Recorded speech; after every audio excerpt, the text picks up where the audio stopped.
Good evening, ladies and gentlemen. My name is Kenny Young, and I'm the president of the Undergraduate Business Council. Today, I'm actually filling in for Eugene Hahn, our current VIP chairman, who has been the lead in putting together this lovely event that we have for you guys today. The VIP Distinguished Speaker Series is one of many programs put on by the Undergraduate Business Council, and today we are joined by Dean David Platt, Associate Dean of Undergraduate Programs at the McCombs School of Business, and Ruth Porat, Senior Vice President and Chief Financial Officer of Alphabet and Google. We'll begin tonight with the fireside chat between Dean Platt and Ms. Porat, and then we'll open up the floor to Q&A from the audience. So, as many of you guys know, Google is an American multinational technology company that specializes in internet-related services and products, which include online advertising technologies, search engine, cloud computing, software, and of course, hardware. Ruth Porat currently serves as the CFO of Alphabet, as well as its subsidiary, Google. Prior to that, Ms. Porat was CFO and Executive Vice President of Morgan Stanley from January 2010 to May 2015. And before becoming the CFO of Morgan Stanley, she served as Vice Chairwoman of Investment Banking from September 2003 to December 2009, and Global Head of the Financial Institution Group from September 2006 through December 2009. While a banker at Morgan Stanley, she is credited with creating the European debt financing that saved Amazon from collapse during the dot-com meltdown in 2000. In 2013, it was reported that President Barack Obama would nominate Porat as the next Deputy Secretary of the Treasury. However, it was reported later by Bloomberg News and the New York Times that Porat had contacted White House officials to withdraw her name from consideration because of improving conditions at Morgan Stanley under her leadership. In March 2015, it was announced that Ms. Porat would be joining Google as their newest CFO, and she has been credited with boosting Google's share price by reorganizing the company and imposing financial discipline for the first time. Ms. Porat is also Vice Chair of Stanford's University Board of Trustees, a member of the Board of Directors of the Stanford Management Company. She is also a member of the Board of Directors of the Council on Foreign Relations and a member of the Advisory Council on the Hutchins Center on Fiscal and Monetary Policy at the Brookings Institution. Ms. Porat is a breast cancer survivor as well. In 2010, she did a video for Big Think series on what survivors of cancer learn from their experiences. Ms. Porat holds a bachelor's degree from Stanford University, an MBA from the Wharton School of Business, and a master's degree from the London School of Economics. So on behalf of the McCombs School of Business, we're incredibly grateful for this opportunity and are excited to get the show started. As a reminder, today's event will end promptly at 6:30 p.m., and we would greatly appreciate if you could refrain from leaving early and from using your electronic devices. So without further ado, please help me welcome Dean Platt and Ms. Porat.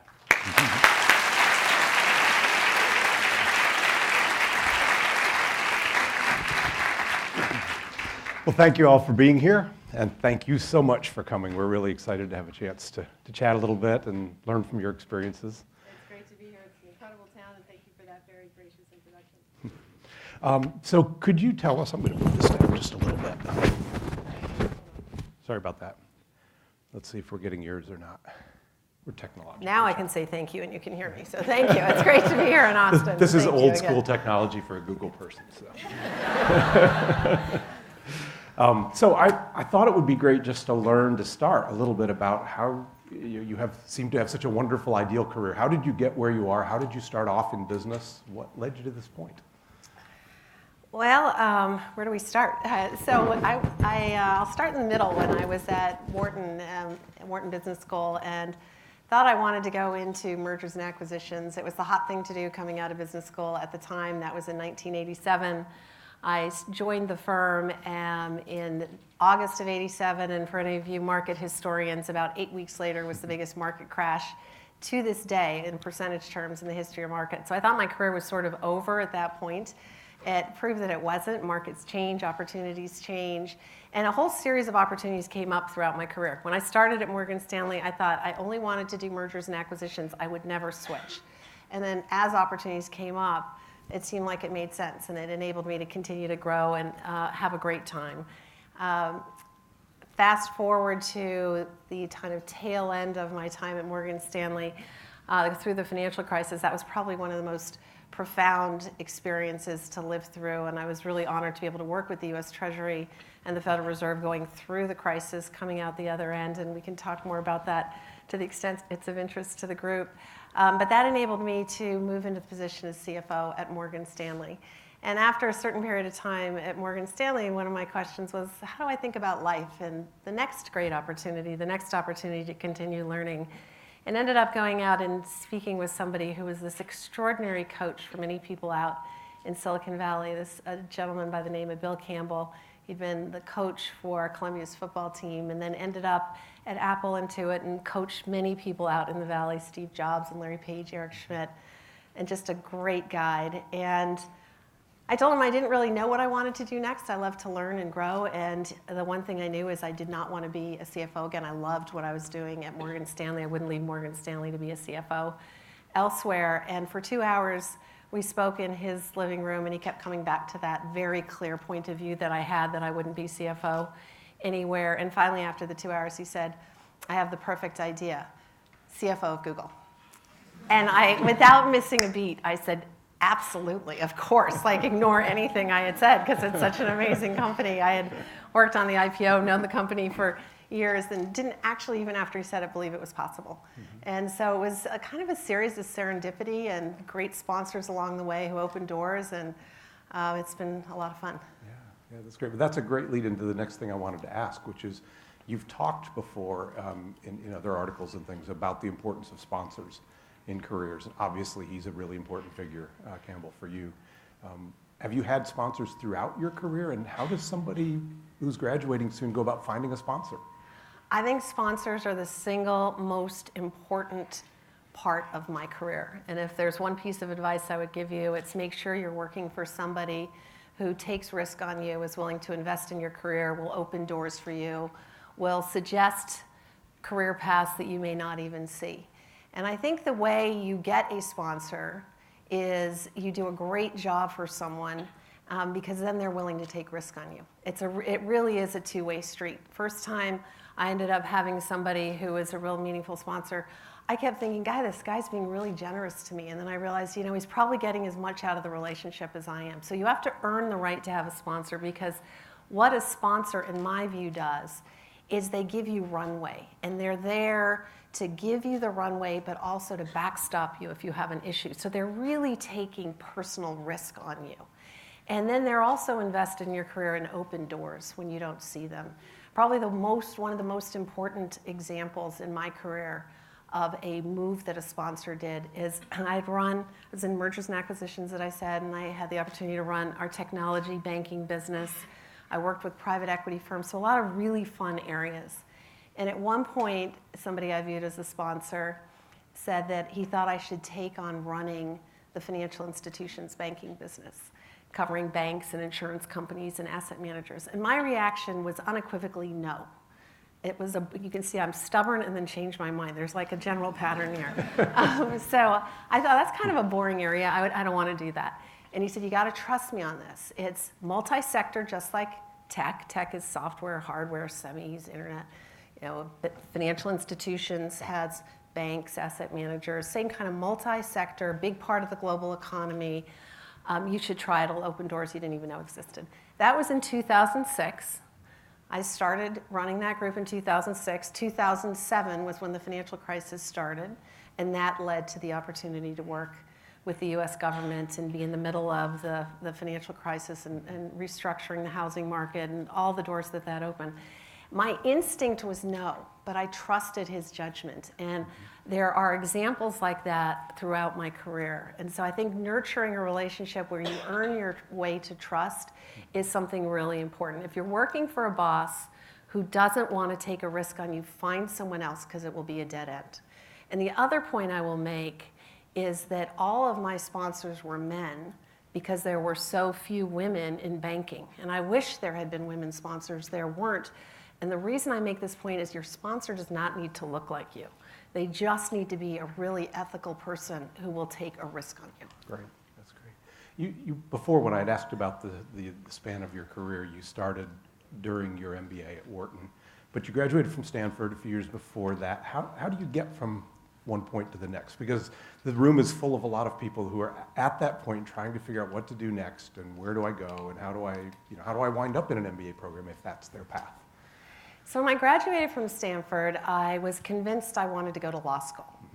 And I got a great position at the Department of Justice in Washington, D.C. in the Civil Division. Loved what I was doing, had this extraordinary experience on a case sent down to Sylacauga, Alabama. Anyone from Alabama knows that's right outside of Birmingham. It was such an eye-opener for me.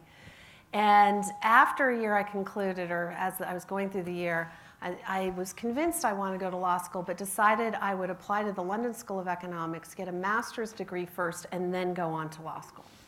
When I got to the LSE, I realized I actually liked business more than law. Actually, two important things happened. I concluded I liked business more than law, and that's something, as you've already heard, that has been sort of a constant in my career as well. Embrace what you're doing and throw yourself into it. But if you change, or markets change, or opportunities change, don't be rigid and assume that you actually knew everything. As a graduate, as an undergraduate, did I really know that I wanted to go to law school? I experienced something different, and it opened my mind to, well, maybe there's a different path that's interesting.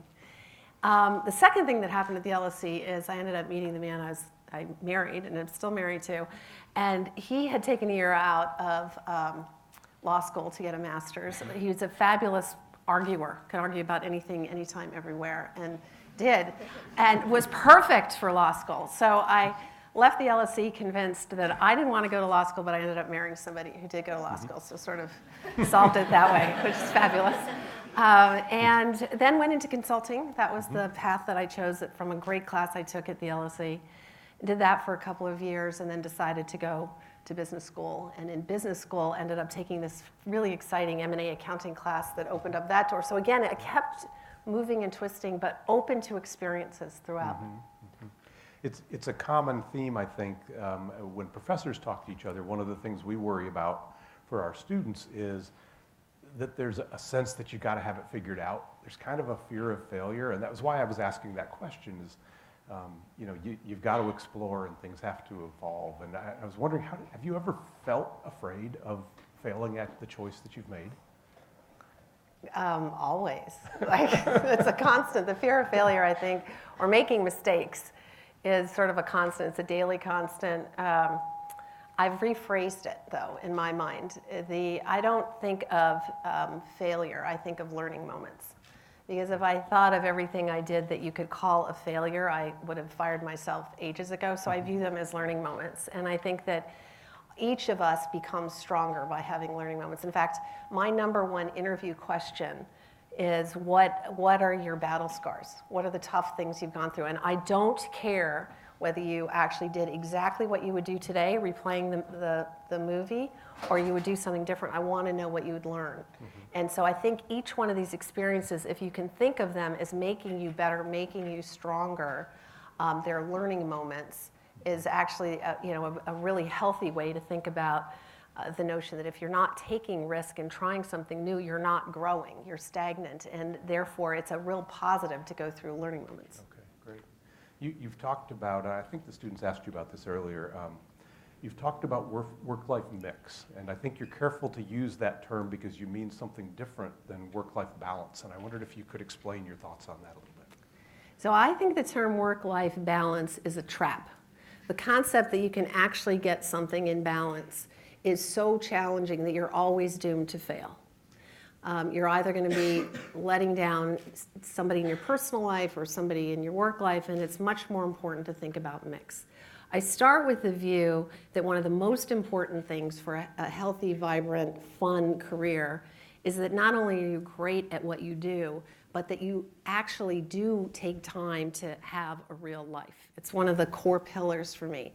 Because I think if you don't do that, whether that's family or kids, sports, arts, community, whatever it happens to be, you need something else, or you will become resentful of colleagues that they're not doing as much as you. You're a more difficult person. I became that person where I just was focused, working around the clock, and a sponsor told me, you know what, you go out and do something else, go have fun. And so I think it's super important that you have a full life as well as a really rewarding career. Then the question is, how do you put the two together? And for me, the metaphor is a kaleidoscope. If your life is one color of glass, it's boring. If it's two colors of glass equally shaped, it's also boring.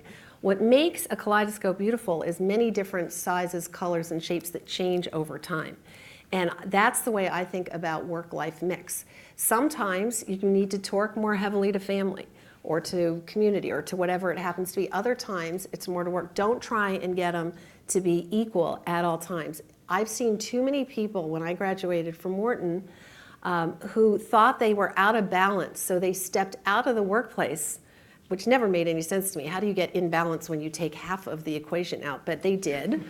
And then they found, lo and behold, they were torqued the other way. So just give yourself permission. I think it's very easy to feel guilty you're not doing enough for one part or another, and just recognize you're going to keep moving that kaleidoscope around, and that's what makes for a very long, fun, vibrant, not only career but life. Oh, great.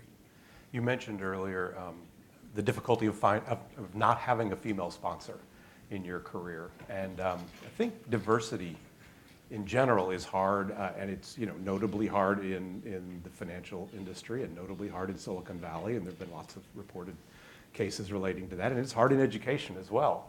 From your experience, how do you think we address that? What's the solution? How do we go about trying to fix that problem?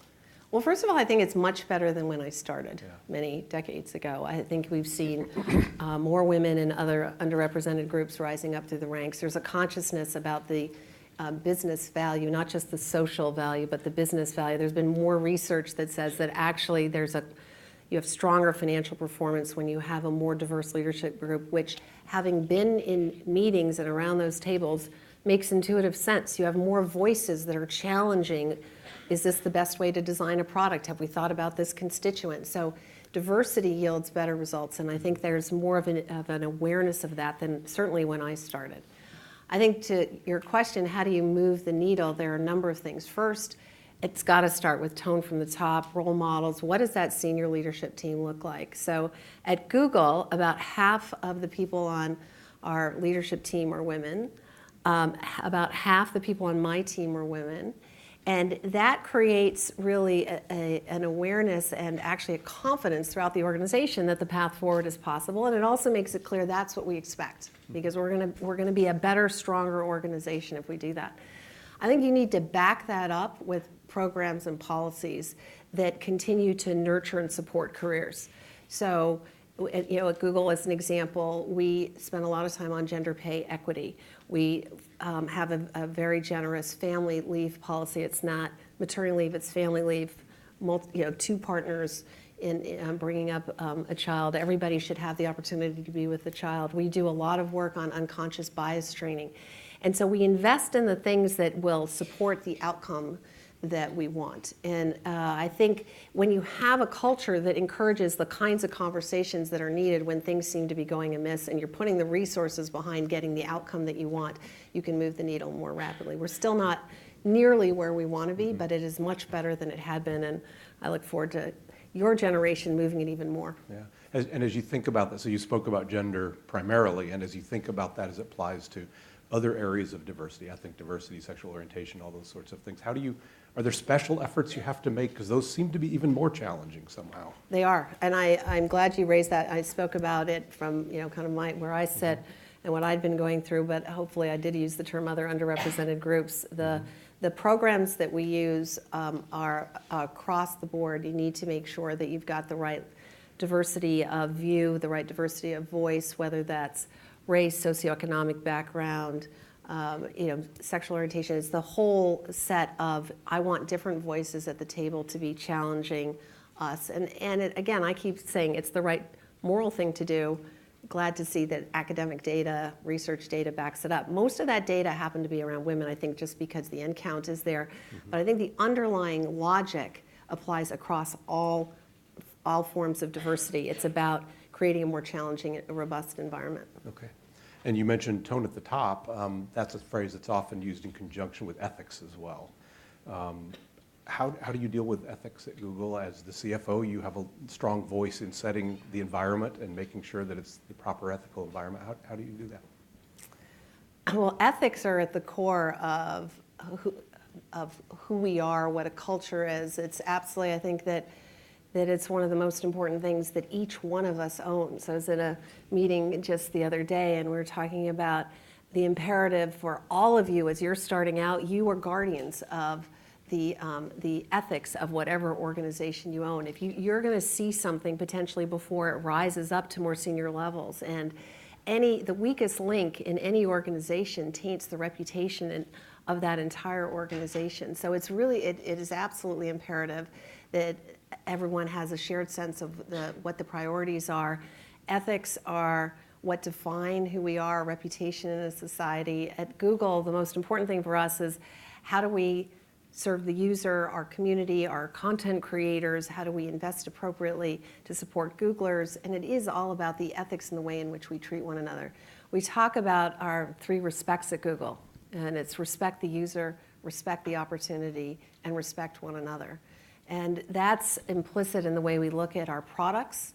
But on top of that, we have a really sizable campaign to look at what we can do with our products to invest in the communities in which we operate.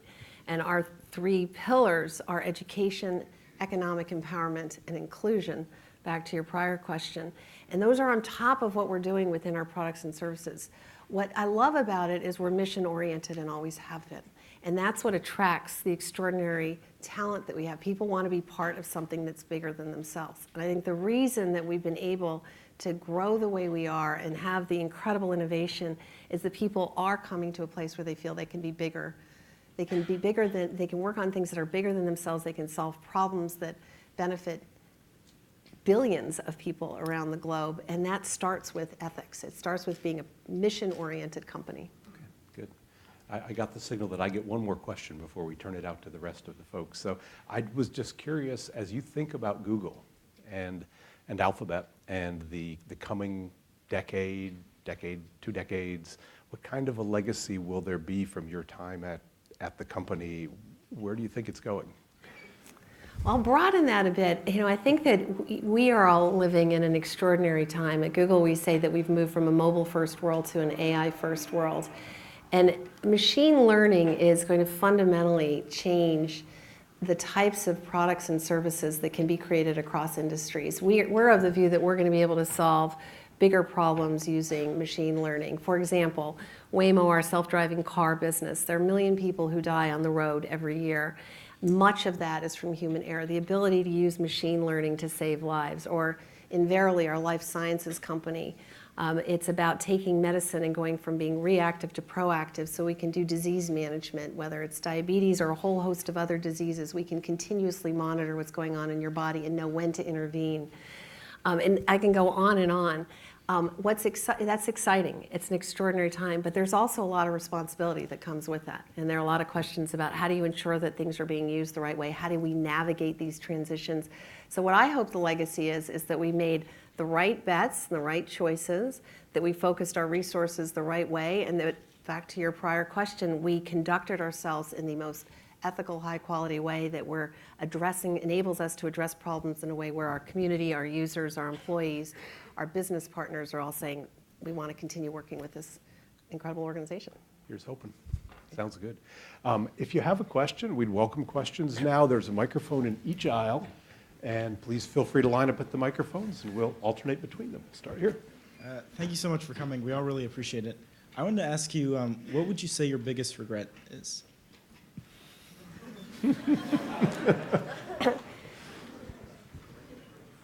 The way I redefined failure as a learning moment, I don't mean to be glib about that. I think that it's really easy to be really hard on ourselves, and I'm very hard on myself. When I said, kind of failure, I think about it daily, weekly, constantly. I'm sure I'm going to think about what I could have done differently here in this conversation. But I view them as learning moments, and regrets. I think that you can't live life with regrets. I mean, having cancer was horrible. Again, the introduction was so gracious, and you clearly did a lot of research. But having cancer, to state the obvious, was really awful. And the only silver lining was there was a time when I wasn't sure how much time I had. And that, when I was going through that and asking myself that proverbial question, if you only had 5 more years, which could have been a reality, what did that mean? And I didn't have any regrets. I have an incredible husband. We have 3 wonderful children. We've done so many cool things together. I had a career I really loved. I didn't have regrets.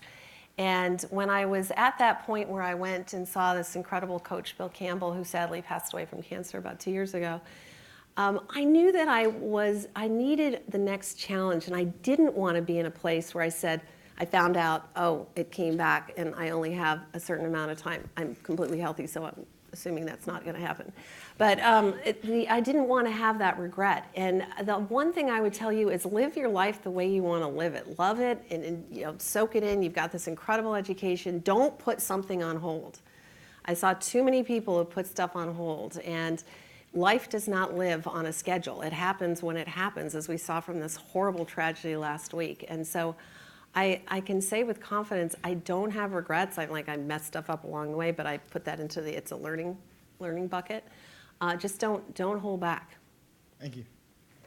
Yes. Hi, Ruth. My name is Derek. Thank you so much for coming to see us.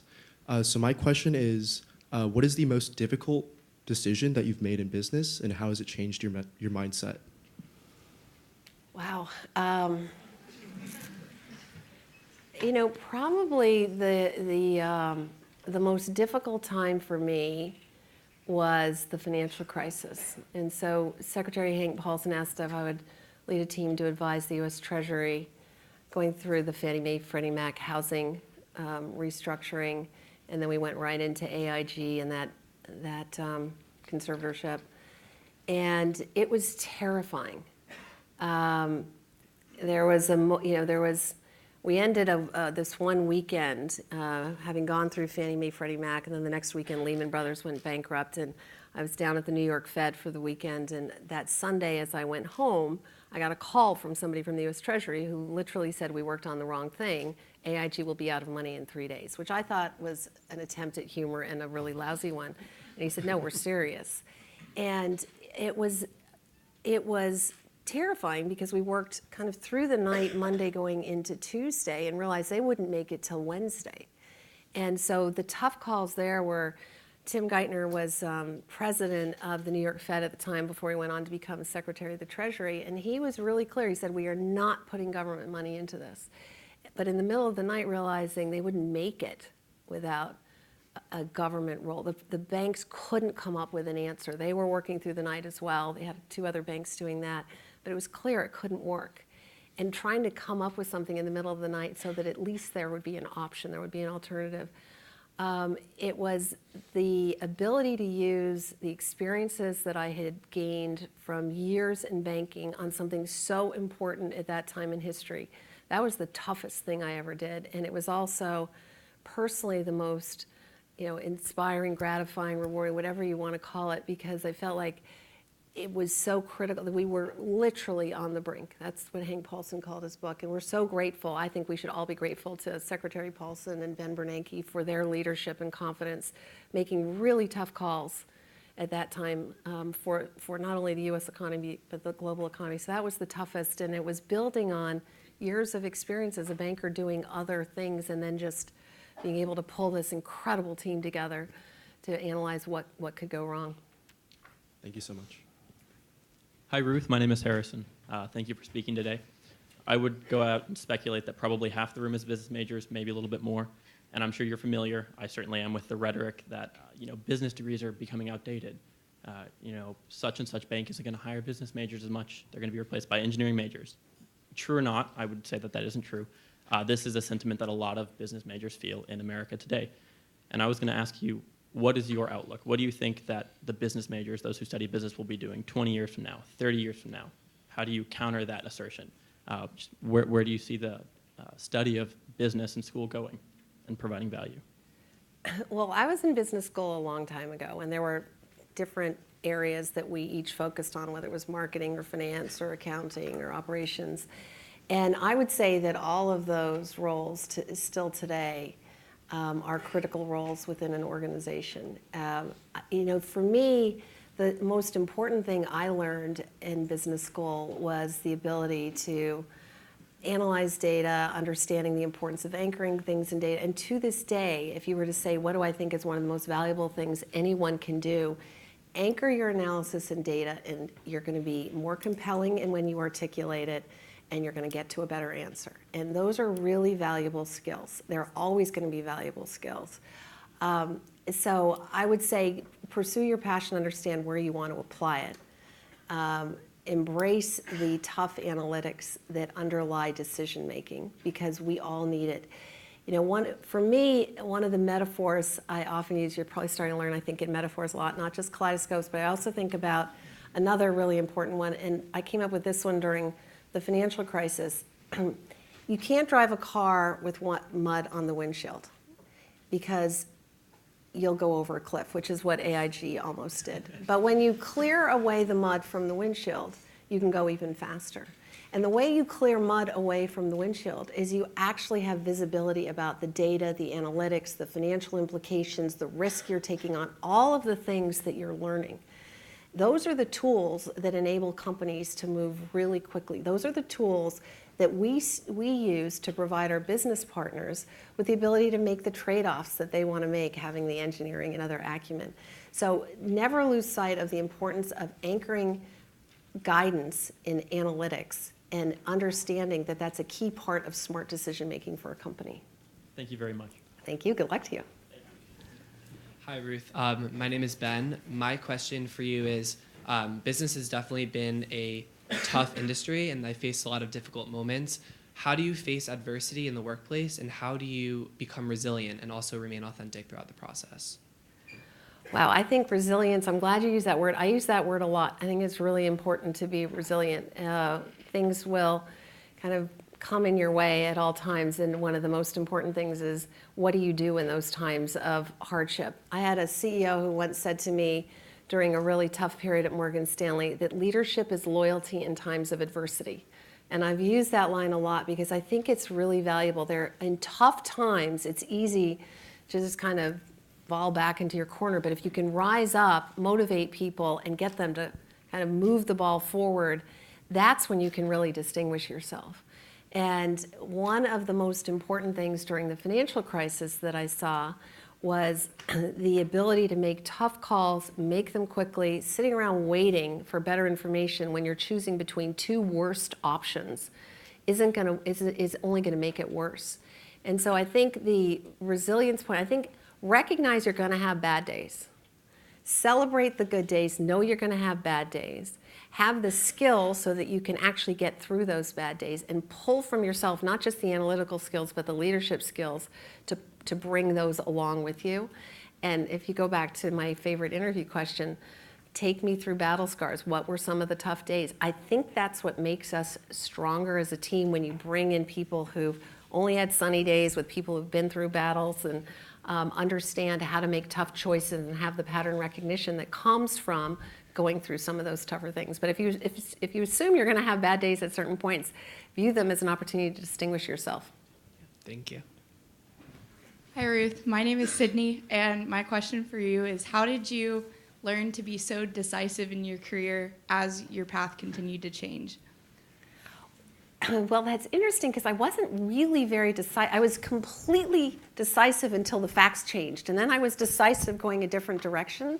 And I think that's actually a really important message. I embraced what I was doing with gusto. I loved what I did. I threw myself into it. And I surrounded myself with great people and wonderful sponsors who helped me see opportunities that I didn't otherwise see. And I was willing to challenge them. So as an example, when I was a young associate at Morgan Stanley, I was asked to, after the M&A market kind of blew up, I was asked if I would help set up the first ever on Wall Street banking group that covered private equity firms.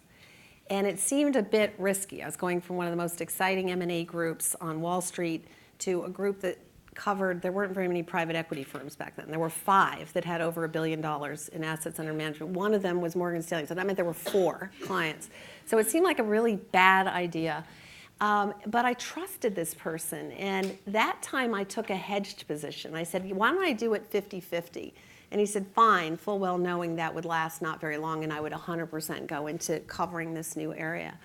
So the main thing is I just remained open to learning and wanting to know where could I have the biggest growth opportunity. It wasn't that I was actually stating it that way. In fact, people in my experience who said, I want to go into that area because it's hot, always made the wrong decision. What they found is they were going 6 months to 12 months too late. Don't chase something because you think it's hot. Go to something because you're actually excited about it or you're really inspired by the leader. You think the leader will open doors for you. And when facts change, use your voice, ask for the next opportunity. The best other piece of advice I can give you that I use throughout my career is I would always say, what's my highest and best use? I didn't have a specific answer. I would go to my sponsor and say, what's my highest and best use? Come to me whenever there's something that makes sense. And that opens more doors. And once I had moved around a bit, it gave people the sense, well, here's a new idea, give it a go. And so it's that flexibility that I think has kept this really fun and fresh and opened more doors. All right, thank you. Thank you. Hi, Ruth. My name is Ben. I'm a second-year MBA student. My question for you is about the decision related to the Alphabet, or becoming Alphabet from Google. And I was there the day that you were hired, and I was there the day that Alphabet was announced. And I'm just curious, how did that decision-making come about? What was kind of the response, I guess, internally? And obviously the stock price is a great barometer, but how did that decision come about? What were some of the factors that you guys were thinking about when doing that? I love that question because I've thought about it a lot in terms of sort of going back through Google history. And in my view, the creation of Alphabet was a continuation of this focus on innovation that Larry and Sergey had from inception. So in the earliest days, as you probably recall, one of the things that what Google has been very well known for is 20% time. If you had a really interesting idea, you take 20% of your time, go off and do it, get a team, go off, explore, even if it's completely unrelated to whatever product you're working on.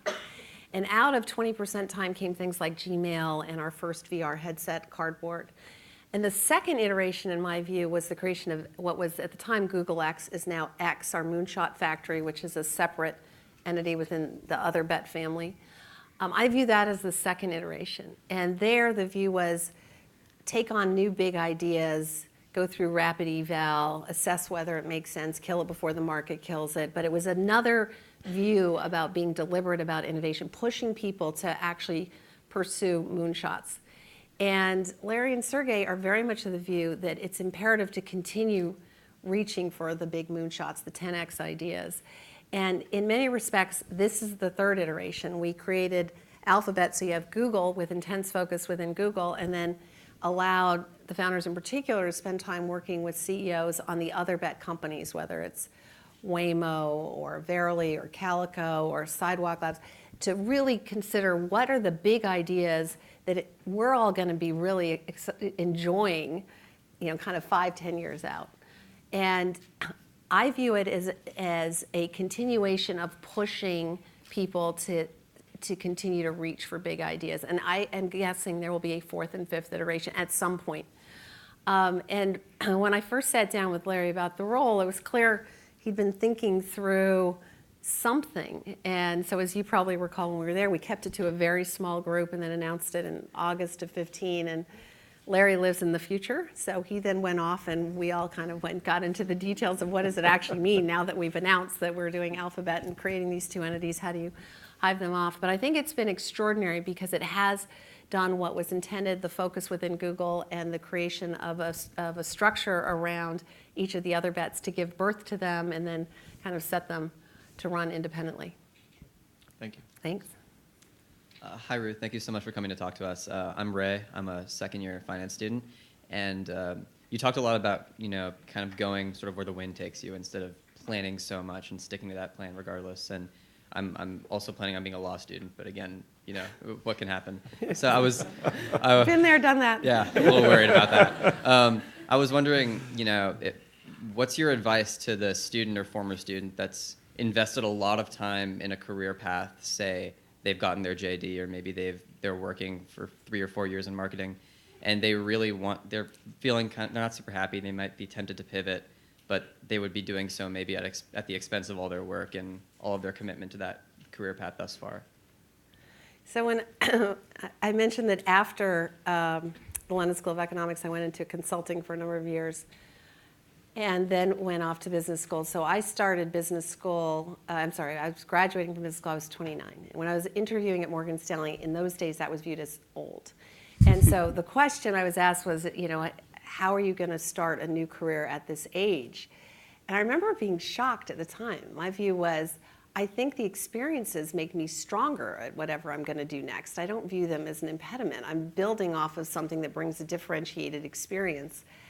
And that's my view. If you're going down a path and you say, oh, well, it's a sunk cost. I spent 3 years doing whatever in law school or in a job. Well, how are you going to feel in 5 more years? Or 10 more years? You absolutely have to focus on whatever you've gotten out of that experience. You view it as an asset that's going to make you stronger in your next role. But don't stay in something where you've said, I've grown, I've moved on, or the market opportunities changed in a way that doesn't make sense. It's not a sunk cost. It's unequivocally a set of skills that you're going to bring that's going to make you stronger or give you a differentiated perspective. So I hope that answers it. I unequivocally am of the view that each job that you take coming out of school is like a paid postgraduate education. And you're taking a great set of courses and they give you more and more options and you're creating more option value for yourself. Use that to figure out what's going to keep you inspired. Because if you're enjoying what you're doing, it is pretty electrifying and you're going to be more likely to find a sponsor who's going to take risk on you to open more doors. If you're sort of going through the motions, you're not. And that gap is just going to continue, in my view, to widen. Thanks so much. That's really helpful. Thanks a lot. Hi, I'm Marcella. Thank you so much for making your way down to the greatest school in the country. I guess I have a 2-part question. I wanted to ask you, what is like a typical day like for you at Google? And you talked about enjoying what you do. So I was just wondering, what is it that you love most about what you do? So there's no typical because it's Google. So every day is different. My days actually, what I love about the way I work is we live in the cloud and I've got my Chromebook and I sort of go from place to place. And so Monday, I'm at the Googleplex. Tuesday, I'm at the Moonshot Factory. Wednesday and Thursday, I'm back at the Googleplex. And Friday, I'm down at the Finance Center in Sunnyvale. And so I'm literally going from building to building, and depending on what the issues are of the day. And each day is pretty regimented with who do I do a check-in with, where are our major meetings. And that's why I think it keeps it really fresh. I'm constantly learning. I feel like I'm being stretched in a whole host of different directions. Tuesdays we spend going through all of the other bet portfolio, and every week we do 1 or 2, sort of like our quarterly board meeting. So I'm learning about drones one day and our balloons for internet connectivity another week, and then we're doing driverless cars, and then we're doing life sciences. It's really mind expanding, extraordinary. And so there's a ton of variety every time. And then the second part of your question was, what do I love the most? Yeah, what do you love the most about what you do? What I love the most and the way it becomes fun is, my view is you can only be as strong as your team. And bringing the team in, sitting around a table and really trying to wrestle through questions and solutions and brainstorming together. And clearly that's easier on Google Docs than it was when I was at my other firm and we were using a different provider. Just saying. And so it's a ton of fun. It's the creation. It's like seeing these amazing things and realizing there's really no limit to what can be done. That's the fun part. Thank you. Hi, Ruth. I'm Kelsey. So you, as the CFO of Google, did you always envision yourself becoming and accomplishing what you have growing up? Or things like hardships, cancer? I know that it can definitely spark things in a person's life. Does your past experience is really what motivated you to reach for the stars?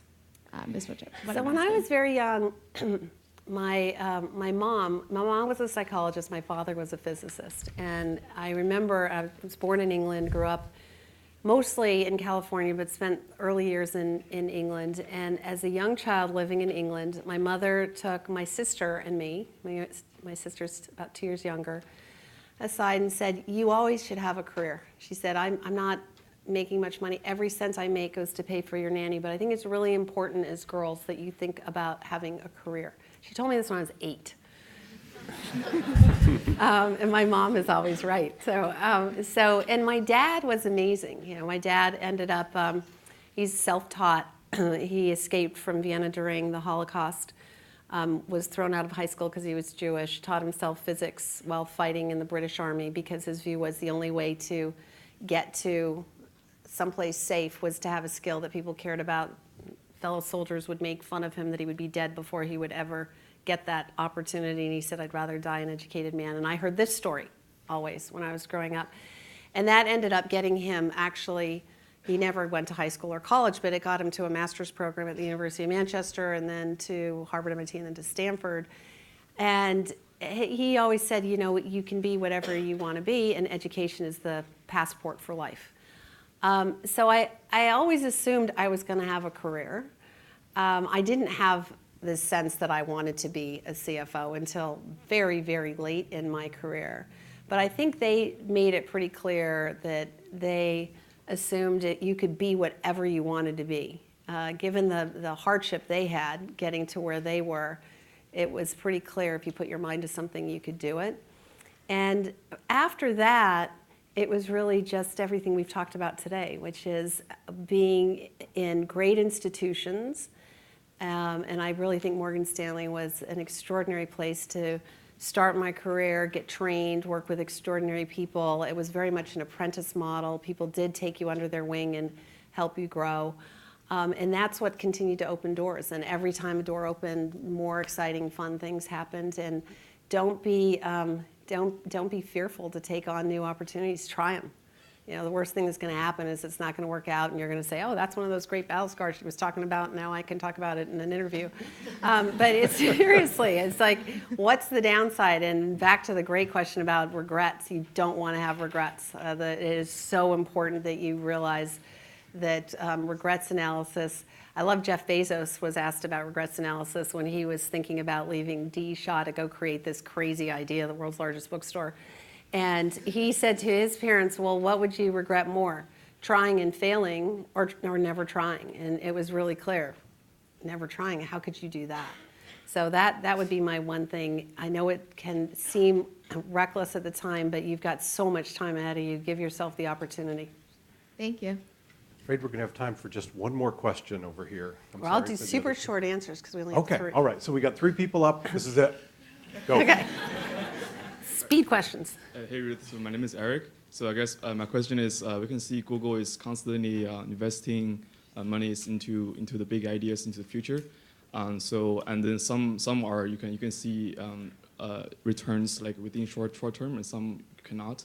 So I guess my question for you is, as a financial manager, what are the metrics or factors, and what would you do in response to those big ideas, and how would you in the future, how would you do it? Yeah, I think it's imperative to invest for the long term. I've seen so many companies throughout my career that didn't want to take the extra investment dollars and plan for something 3 to 5 years out. And they would sort of wait until it was too late, and they missed. And if you look at what were the top companies 10 years ago, so many of them have actually fallen to the wayside. So investing in the long term is the right thing to be doing. It's without question. We have a benefit in that we do have dual class stock, and that's been a statement from inception at Google that we are and remain focused on the long term. I've tried to lay out for investors the framework that we use, that we have these 3 waves of growth. We have this extraordinary wave we continue to be in, which is all about the ads business, and that continues to benefit from everything in machine learning. I promise I'd be short. I'll try and shorten it up. And then you've got the second wave, which is these big new things like enterprise going to the cloud and hardware and everything that's going on with YouTube. And then the third wave, all the other bets.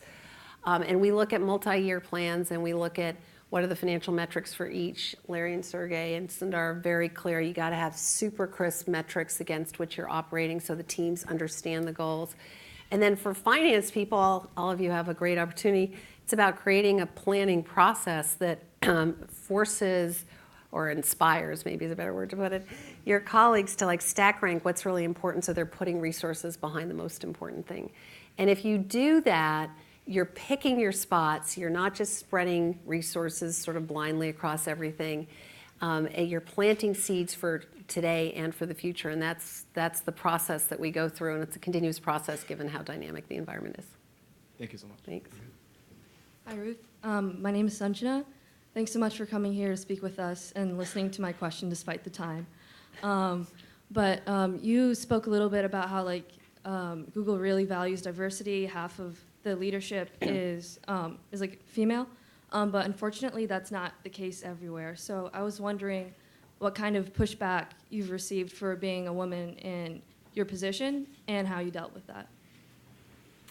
I've had some pretty awful things happen throughout my career. I think that I'm really proud of women who are speaking up today.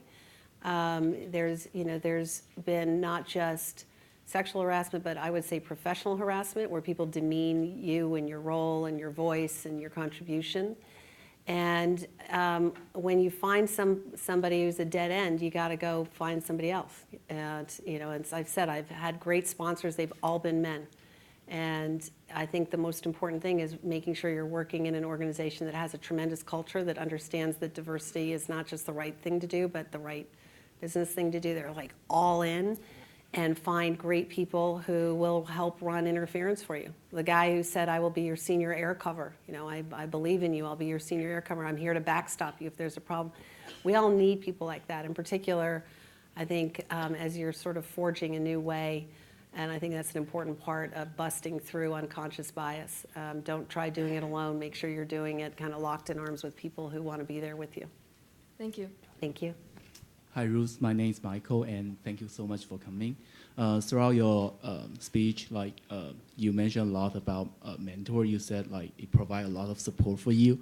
As a senior, I'm about to enter the career, and I would really love to look for some sponsors. I want to ask you, how do you find your sponsors, and how do you build up the relationship? Yeah, I think you really have to earn it.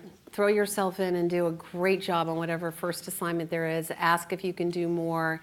Make it really clear you're providing at least as much to that person as they are to you. I think I've seen many people who actually quickly ask, will you be my sponsor? And it's sort of like before you've had a first date asking if you wanted kids. It doesn't work.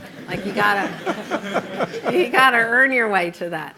And so think about it in that, kind of proving that you're a valued member, trusted member of the team who can really provide support for operating leverage for that person. Put yourself in your boss's shoes when you give them the first assignment and ask yourself, if I had to present this, would it make sense? Does it answer all the questions? Or if there's the next question you would ask, what is it? Ask yourself, and it's really hard to do when you're getting out of school because you're struggling to get up the learning curve. So be patient. And, don't put too much pressure on yourself. The first 6 months, I think, as I recall, really tough learning curve.